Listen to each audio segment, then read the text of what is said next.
Experienced investor. He's done over 150 deals, I believe, probably more than that by now. And he comes just with a lot of experience. I love listening to Mark talk. Very motivating. So please put your hands together for Mark Pantak.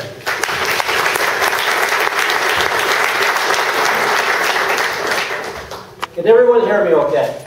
All right, I'm going to start out by taking off my jacket because it's getting warm in here already. The speakers are supposed to look professional starting out, right? Now, real quick, a little bit about me. How many people have heard me speak before? A couple. Okay, good. Fresh meat. Well, I was here in November. How often do you see speakers come back and speak the same year? Never, right? So the first thing I want you to understand is I'm one of you. I'm somebody who belongs to real estate investment associations, come in here to speak here every month, very skeptical, and occasionally buy stuff. And half the time I buy stuff I'm not happy with, because it's like a lot of hype. Anybody ever seen that? Some of the stuff, a lot of hype. So here's the deal. First of all, I want to thank Marcus and the board for being willing to have me back. Is that a little too loud? Okay, sound like a little bit of feedback there. Okay, just a little bit. So I was going to say you might turn just a small tweak down because I'm feeling a little bit of feedback there. So the thing to understand is this, a little bit of my story, because some of you have not heard me before.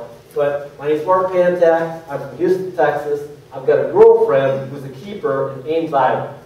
Now, if you know anything about Houston, Texas, it's like the 4th largest market in the country, like 5 million people. If you know anything about Des Moines, Iowa, it's like 500,000 people. So it's like when you go from here to here, it's a little bit of shock, right? And on top of that, it's a lot colder. A lot colder in Des Moines than it is here. Would you agree? Have you noticed that? The snow comes here and it leaves. The snow goes there and it's over the mailbox. So I told the girlfriend, well, here's the deal. If I'm going to, because she's got the real job. Anybody can relate to the real job? So I have not had a real job since 1988. Anybody interested in that? Now, I'm going to talk about how to do that tonight. And how to get there as quickly as possible. So she's a nurse. She's got her home. She's got the real job. She's got her brother. She's got her cats. So it's a lot easier for me to move there, and I'm going to continue to do deals in Texas. Do you think Texas will continue to be a good market? Yes. Yes, Texas will continue to be good. Anybody know where Kansas City rates of the top markets to invest in? Anybody happen to see that on the website? So anybody hear what was number 1? Anybody happen to look that on the internet? Tucson was number 1. What's number 2? Austin was number 2. And Kansas City of the entire United States was number 3. Is that strong or what? So normally, and again, think about it, Tucson? Well, that's because there's a lot of things going on in Tucson. There's a lot of things going on in Austin. But there's a lot of things going on in Kansas City more than you realize. Let's talk about that for just a moment, can we? So number 1, compared to many parts of the rest of the country, how's the affordability in Kansas City? What's the median price? Anybody know what the median price is in Kansas City? Okay? So in the 140s, we'll say. That's the median. Okay? You take the high and the low and you average. 140. So compared to most of the rest of the country that's very affordable, I can remember watching in Houston, Texas, when it went from about 140 up through 150 and peaked at 156 in Houston, Texas. And at the same time, I was watching Seattle. Guess what the median, during the boom, the median in Seattle, Texas hit on the same equivalent house? Starter home. Well, it's a little bit above starter home, right? Maybe it's above starter home. But the median in Seattle, Texas hit what at that same time? Over $500,000. Who can afford $500,000 compared to 140, right? So the thing to understand is this. I've got 2 groups in Seattle, and guess where they're buying? Kansas City. The people were buying from Seattle, Kansas City more than they were Texas. Isn't that interesting? And so I'm networking on a national basis with different people in different groups. And so along with affordability, what's something else that Kansas City's got going for it? Anybody know? Anybody paying attention to stats like me?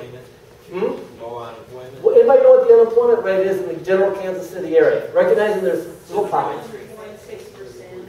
Huh?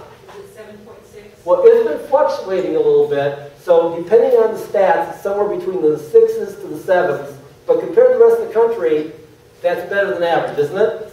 Yes. So the bottom line is you've got a lot of stability here that you don't have in the rest of the parts of the country. Agree?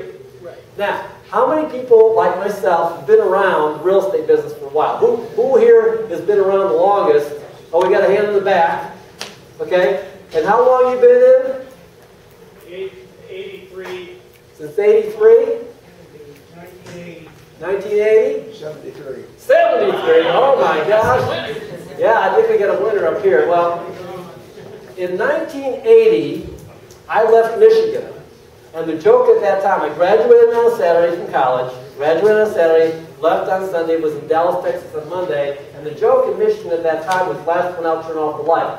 And that was in 98. You think we're revisiting that in Detroit and Michigan again? Everything goes in cycles, doesn't it? But you don't have the big swings here like you do in Detroit or like in Houston or like some other places, because even some of those places, as the Motor City goes, right, so does Detroit. As oil goes, so does Houston. So you are pretty diversified here in the heartland compared to other places. So the thing to understand is there's more opportunity than you can see because you live here. Does that make sense?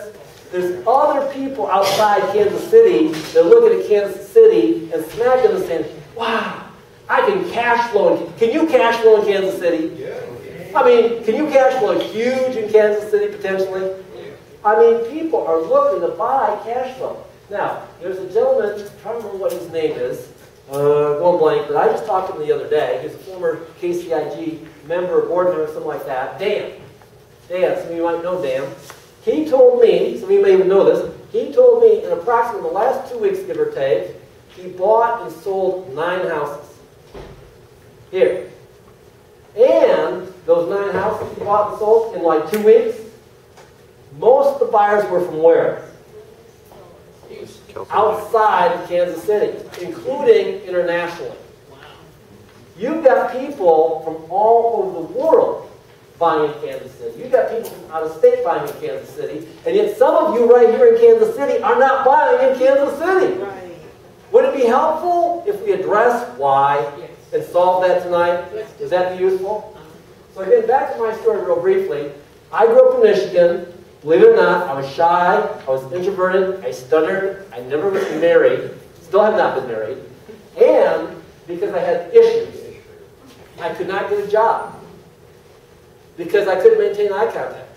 So if I can do this business, you've got no excuse. And I can remember when I couldn't get a job in 1980, and I had a degree, college degree in finance, but I couldn't interview, so I got a job as a security guard making minimum wage. Anybody know what minimum wage was in 1980? Well, I can remember vaguely, $3.25. I got $3.25 an hour, minimum wage, as a security guard. And again, whenever we take a job, a lot of times it's going to be temporary, right? As mine was going to be 3 months. 3 years later, I was still there.